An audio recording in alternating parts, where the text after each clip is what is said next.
ریاست بھر کی وقف جائیدادوں کی حفاظت اور غیر مجاز قبضوں کے لیے حکومت تلنگانہ کافی سنجیدہ ہے۔ بالخصوص وزیر اعلیٰ کے سیار وقف زمینات کی حفاظت کے لیے فکر مند ہیں۔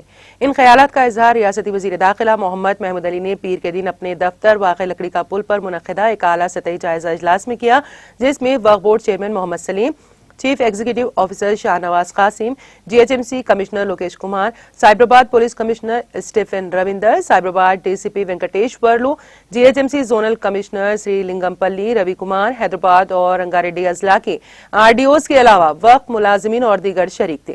اس موقع پر وزیر داخلہ نے ریاست بھر کی وقف جائیدادوں کے بارے میں باری باری جانکاری حاصل کی، جس پر انہوں نے کہا کہ ریاست بھر میں واقع وقف جائیدادوں کی حفاظت اور غیر مجاز قبضوں کی برخاستگی کے لیے بروقت اقدامات کیے جا رہے ہیں۔ وقف ملازمین نے کہا کہ انہیں غیر مجاز قبضوں کی برخاستگی میں محکمہ ریونیو، بلدیہ اور پولیس کی ضرورت ہوتی ہے۔ اگر ان کا تعاون رہا تو کام میں آسانی ہوگی۔ Chief executive officer Shahnawaz Qasim نے ریاست بھر کی وقف جائیدادوں کی حالیہ معلومات سے واقف کروایا اور کہا کہ وقف بورڈ اپنی کارکردگی بہتر طریقے سے کر رہا ہے۔ انہوں نے وزیر داخلہ سے کہا کہ وقف بورڈ میں عملے کی کمی ہے، جس کے لیے حکومت سے نمائندگی کی گئی ہے۔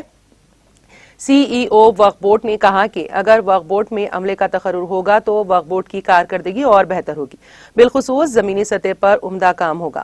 وزیر داخلہ محمد محمود علی نے تمام تفصیلات حاصل کرنے کے بعد کہا کہ تلنگانہ حکومت وقف املاک پر غیر مجاز قبضوں کو ہرگز برداشت نہیں کرے گی۔ ہر حال میں وقف املاک کی حفاظت لازمی ہے۔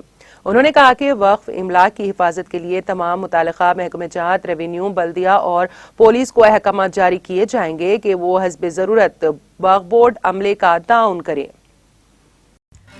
ناظرین، ہمارے ٹی ٹی وی نیوز کو سبسکرائب کریں، بیل آئیکن کو پریس کریں، شیئر کریں اور لائک کرنا نہ بھولیں۔ اور کسی بھی ایڈورٹائزمنٹ کے لیے ہمارے اس نمبر پر کانٹیکٹ کریں۔ ہمارا نمبر ہے 9550102020 پر۔